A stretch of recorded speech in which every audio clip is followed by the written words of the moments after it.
Okay, let's think about something for a second.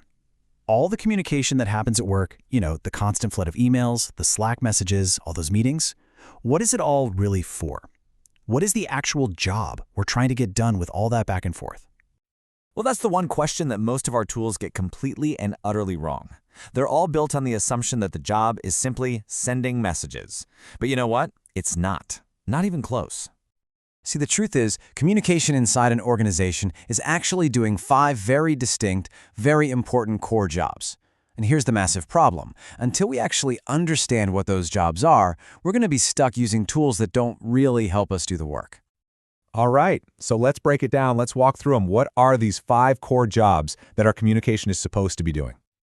Okay, first up is alignment. This one is absolutely fundamental. When you communicate, what you're really trying to do is get everyone on the same page about where we are right now, where we want to go, and how we're going to get there. So, a status update? It's not just about listing off a bunch of facts.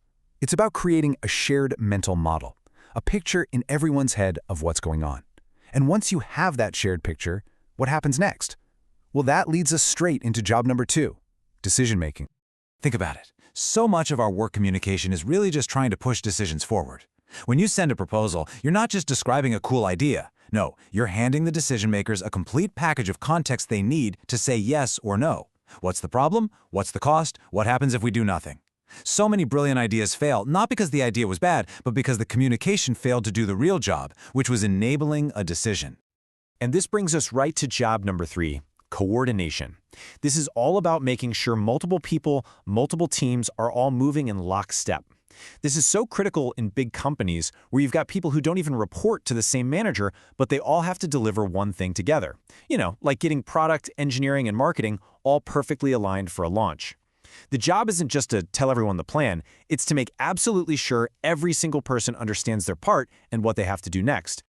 Now let's talk about a job that's happening in the background of literally every single interaction. We're talking about relationship building. Every email you send, every message you type, it either strengthens or it weakens the trust between you and the other person. When you take a moment to acknowledge someone's point of view or show that you get their context, you're building trust. So yeah, even that boring, routine project update is either building up your credibility or slowly chipping it away. And finally, the 5th job, and this is one I think we've all felt the pain of. Knowledge preservation. Seriously, how many times have you had to ask, hey, why did we decide to do it this way again? The whole goal here is to capture the context around those key decisions. Who made the call, why they made it, what other options were on the table, and make it a permanent, searchable part of the company's memory so that answer is always, always there. Okay, so just stop and think about those 5 jobs for a second.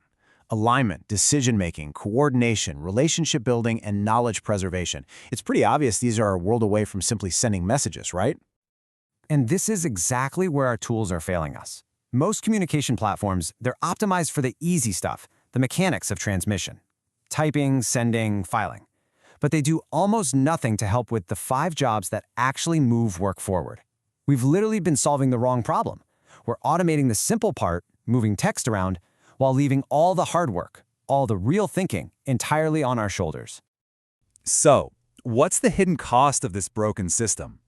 Well, it creates a trap, and it's a trap that catches your best people, your high performers. We call it the high performer's cage.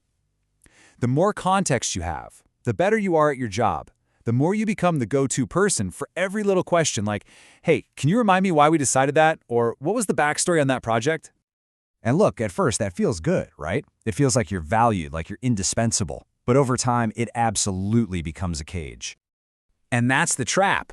Your impact can no longer scale because you're spending all your time just being a human search engine for your team.